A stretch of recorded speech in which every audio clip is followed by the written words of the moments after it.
আমারই।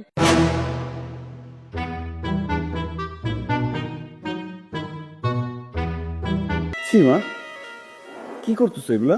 দেখছো তোমার সামনে আম্মা আমার সাথে যা তা ব্যবহার করে আর তোমার অগোচরে কুকুরের মতো আমার সাথে আচরণ করে। আজকে তো তুমি আমাকে দেখলা ধাক্কা দিচ্ছে, সেদিন আমাকে লাথি মারছে। আমি তোমাকে বলি নাই কারণ তুমি বিশ্বাস করবে না। আমি তোমাকে বললে বলবো আমি তোমার মায়ের সম্পর্কে তোমাকে মিথ্যা কথা বলতেছি। দেখছো? আমি বুঝছি, আমি সব বুঝছি। আমি আগে শুধু শুনছি, কিন্তু কখনো বিশ্বাস করি না। আজকে নিজের চোখে দেখলাম। মা, আমি ভাবতে পারতেছি না যে আমি বাসায় না থাকলে তুমি ওর সাথে এরকম করো। আমরা গেম খেলছি। গেম গেম দেখছো, গেম ছিল বলে। আম্মা আপনি কি বলতেছেন? আপনি সেন্সে আছেন? আপনার যে বয়স, এই বয়সে গেম খেলার বয়স না আম্মা। আপনি এখন নারী নাতনি নিয়ে তারপর না গেম খেলবেন।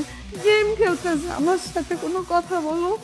আরে রনিরা অভিনয় ছিল, অভিনয়। আমার জীবনটাকে আপনারা অভিনয় বানায় দিচ্ছেন। আমি প্রেম করে বিয়ে করছি দেখে আজকে আমাকে এত কিছু সহ্য করতে হচ্ছে, তাই না? ছি মা, ছি। আমি ভাবতেও পারতেছি না যে তোমরা বাসায় এইসব করো। রনি থাক থাক, আমার মার খালাই তো, শত হইল ওনারা আমার মুরব্বী। ওনারা আমাকে লাথিউসটা মারুক, আমি তো গরিব, এই জন্য একটু লাথিউসটা খেয়ে তো আমাকে থাকতেই হবে। তুমি কিছু মনে করো না, ওনাদের কিছু বললো না।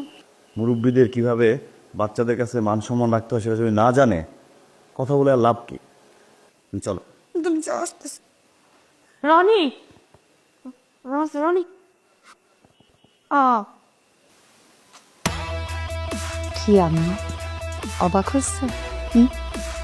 আপনারা কি ভাবছেন আমি এত বোকা? ছোটবেলা থেকে আমার আত্মীয় স্বজন থেকে শুরু করে আমার বান্ধবীরা সবাই আমার বলছে আমি নাকি শ্বশুর বাড়িতে একসাথে এক টেবিলে বসে খাইতে পারবো না, কারণ আমার নাকি নিতে কোনো ব্যালেন্স নেই। এমনি অনেক ঝগড়া, এটা ঝগড়ায় আমার সাথে কেউ জিততে পারবে না, যুদ্ধে আমার সাথে কেউ জিততে পারবে না। আপনি কেন খামাখা যুদ্ধ করেন? হইল না হিতে বিপরীত। আপনারা দুজন কেন বুঝেন না? আমি বাবা ছাড়া বড় হওয়া একটা মেয়ে, অনেক যুদ্ধ করতে হয়েছে, কিন্তু আমার সাথে আর যুদ্ধ করতে আসেন না। জিতবেন তো না, উল্টা হারবেন, ছেলের কাছে সমাজের কাছে। আগের দিন বাঘে খাইছে, বাংলার বউ খেলায় নামছে। ও শাশুড়ি, ও খালাজান।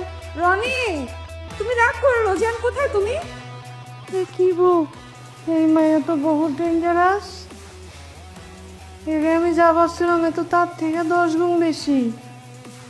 এ তোমার ফোন দিতে তোমারে পালায়া তোমার পোলার কাছে তোমারই কারা পালাইলো, আবার তোমারে বান্ধরে লাল না চাইলো। এর সাথে তো তুমি পারবা না আপা।